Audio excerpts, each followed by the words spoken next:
रहा हूँ। आप देखें मुख्यमंत्री शर्म करे, मैं न सिर्फ शर्म कर रहा हूँ, मैं इसके लिए दुख प्रकट कर रहा हूँ। पहले महिला पर विवादित बयान, फिर शर्मसार हुए सीएम। इसके 16 घंटे बाद फिर मांगी माफी। दरअसल ये पूरा मामला पटना के बिहार के मुख्यमंत्री का है, जहां मुख्यमंत्री नीतीश ने महिलाओं के ऊपर पहले तो आपत्तिजनक टिप्पणी की। इसके 16 घंटे बाद सीएम ने बुधवार को माफी मांगी।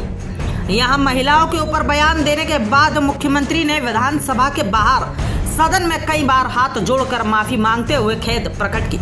यही नहीं, मीडिया से चर्चा करते हुए मुख्यमंत्री ने कहा कि महिलाओं के ऊपर की गई टिप्पणी के लिए मैं बहुत शर्मिंदा हूं, इसके लिए मैं माफी मांगता हूं।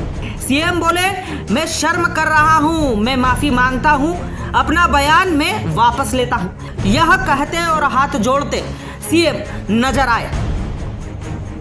मैं अपनी बात को वापस करता हूं और मैं अपनी निंदा करता हूं, मैं दुख प्रकट करता हूं। आप देखें मुख्यमंत्री शर्म करे, मैं न सिर्फ शर्म कर रहा हूं, मैं इसके लिए दुख प्रकट कर रहा हूं। अगर मेरी कोई बात कहना गलत था तो मैं इसके लिए माफी मांगता हूं। इसको हम वापिस करते हैं तो मैं माफी मांगता हूं। भोपाल के कोलार में 24 घंटे दौड़ रहे मौत के 40 डंपर।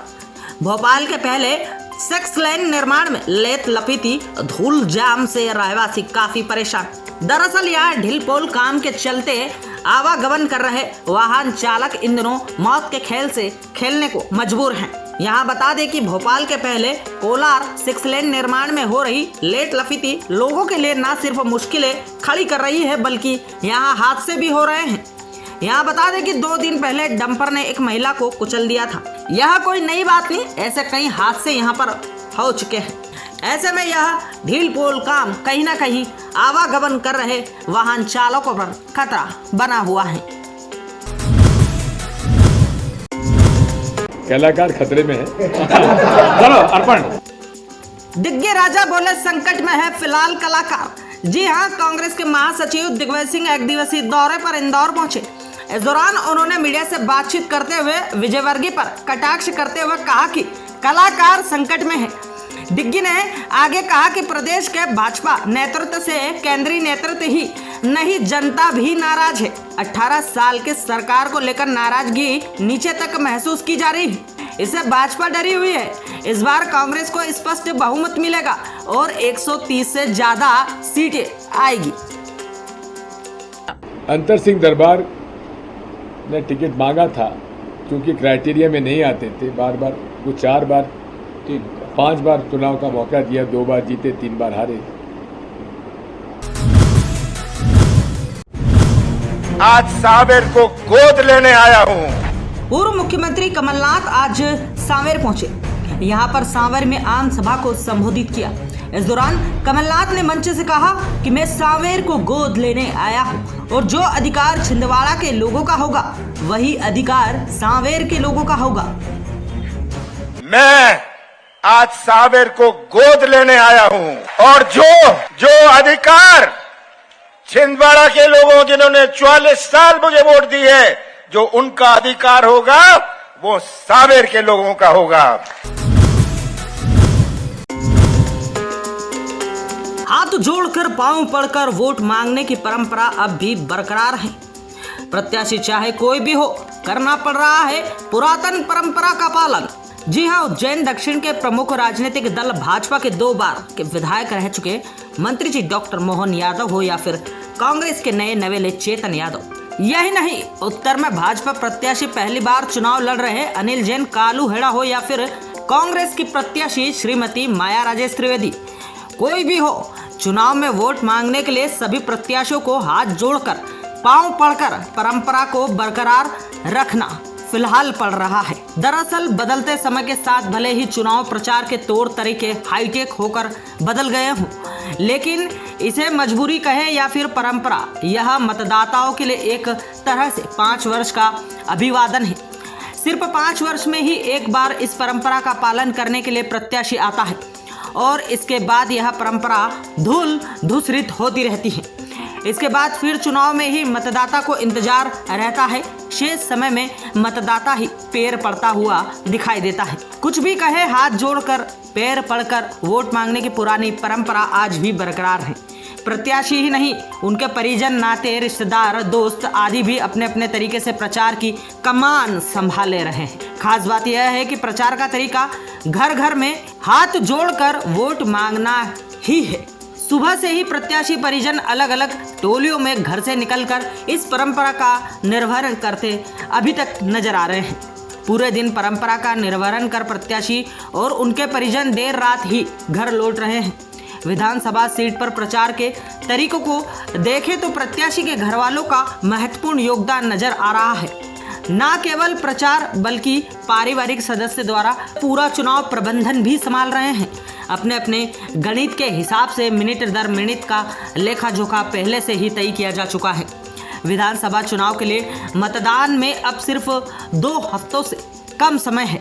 ऐसे में पारिवारिक सदस्य एवं इष्ट मित्रगण रात दिन एक कर रहे हैं। यही नहीं, प्रत्याशी के भाषण मिजाज का अपने तरीके से ध्यान रख रहे हैं। विधानसभा को लेकर भाजपा और कांग्रेस का प्रचार धुआंधार दौर में पहुंच गया है। गद्दावर नेता शहर से लेकर गांव तक बिछ गए हैं। घर घर जाकर जहां वोटरों से परंपरागत तरीके से संपर्क किया जा रहा है, पहले दौर का जनसंपर्क परंपरागत तौर पर ही दिखने में आया है। आने वाले दिनों में प्रचार और तेजी पकड़ेगा। प्रत्याशी और उनके परिजन देर रात तक अपनी पार्टी के कार्यकर्ता के साथ कार्यालयों में पहुंच रहे हैं। एक बार फिर से यहां अगले दिन का जनसंपर्क और चुनावी गणित बिठाया जा रहा है। हालांकि भाजपा कांग्रेस में आमने सामने की टक्कर है। फिलहाल खबर यह है कि अपने आप को तो फिलहाल कोई भी किसी से कम नहीं आंक रहा है।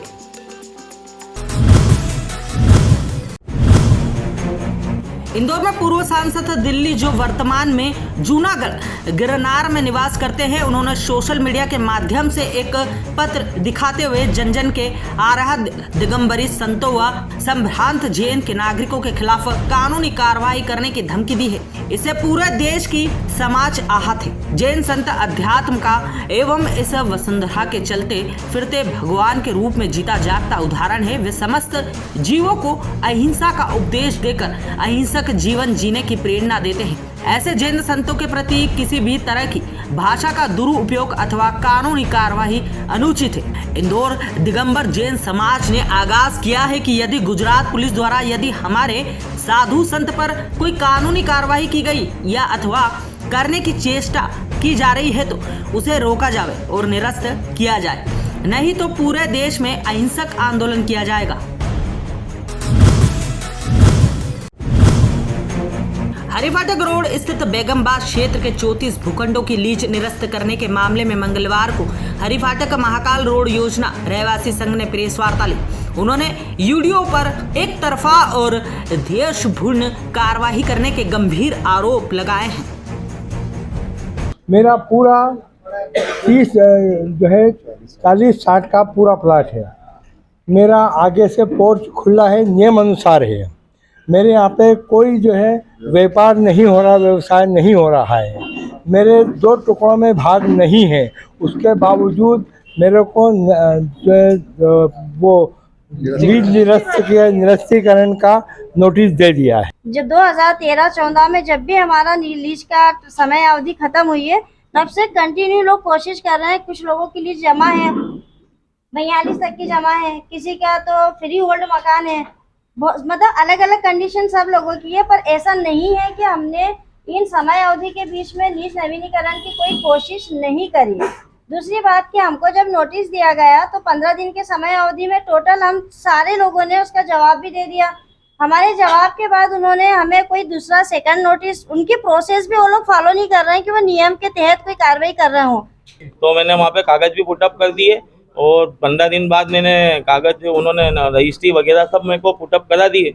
उसके बाद में नवीनीकरण हो चुका आपका या फिर कुछ और बता रहे हैं? नहीं, अभी कुछ भी नहीं, निरस्ती कर दिया मैंने। तो हमें 2014 में भी आवेदन देने वास्ते गया था, मेरे कागज वहाँ पे पुटअप हैं।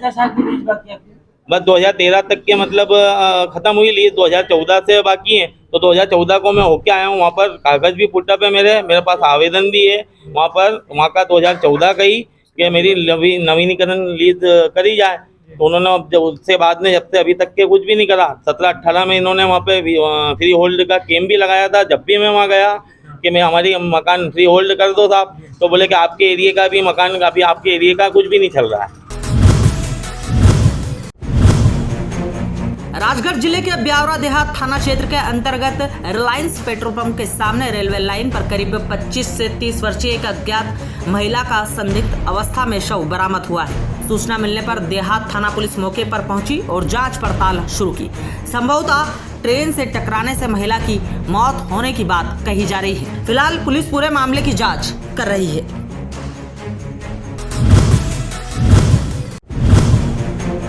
नर्मदा बचाओ आंदोलन नेत्री मेधा पाटकर के साथ अपने परिवार के भरण पोषण एवं राहत की बाट जोड़ है। समस्त ग्रामीण जन ने आज अनुविभागीय अधिकारी राजस्व कार्यालय परिसर में धरना आंदोलन दिया और अपनी समस्त मांगों को लेकर एक ज्ञापन भेंट किया और अपनी समस्या से मौजूद अधिकारी को अवगत कराया।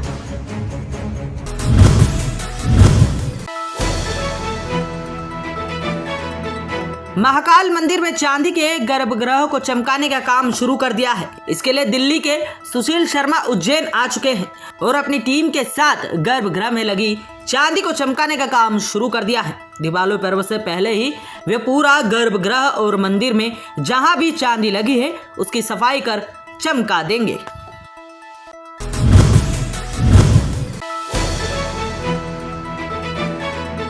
इंदौर में बीएसएफ द्वारा पासिंग आउट परेड का आयोजन एरोड्रम रोड स्थित बीएसएफ ग्राउंड में किया गया। इस दौरान 487 नव आरक्षकों ने शपथ ग्रहण समारोह में हिस्सा लिया। नव आरक्षकों ने यहां कई सप्ताह तक ट्रेनिंग ली, जिसमें हथियारों का प्रशिक्षण, शूटिंग, शारीरिक प्रशिक्षण, फील्ड क्राफ्ट, आंतरिक सुरक्षा ड्यूटी, आपदा प्रबंधक के साथ ही प्रशासनिक दायित्व की सीख भी दी गई। परेड के दौरान इन्होंने इसमें से कुछ विधाओं की प्रस्तुति भी यहां पर दी।